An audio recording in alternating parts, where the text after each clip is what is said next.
વાત હવે જૂનાગઢની કરીશું, જ્યાં માળિયા હાટીનામાં ભારતીય કિસાન સંઘ દ્વારા આવેદનપત્ર આપવામાં આવ્યું। જૂનાગઢના માળિયા હાટીનામાં ખેડૂતો વિરોધ કરી રહ્યા છે, રોષે ભરાયા છે। માળિયા હાટીના પીજીવીસીએલ સબ ડિવિઝન હેઠળ રહેવાની માંગ કરવામાં આવી છે।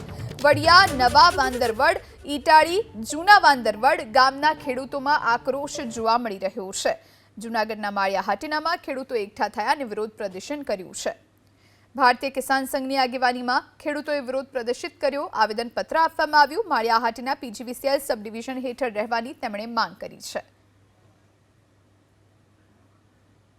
આજે અમારે જે સરકારશ્રીને મામલતદાર દ્વારા આવેદનપત્ર આપવામાં આવ્યું છે કે અમારે સબ ડિવિઝન ખોરાસા જે મજૂર સેલ છે એક આનંદની વાત છે, તો અમારા જે ગામડા છે વડિયા, ઈટાળી, નવા જૂના વાંદરવડ એને અમારે માળિયા જીએબી ઓફિસ નજીક થાય છે, માટે સરકારશ્રીને વિનંતી કે કોઈ પણ ભોગે અમારે અહીંયા રહેવાનું છે।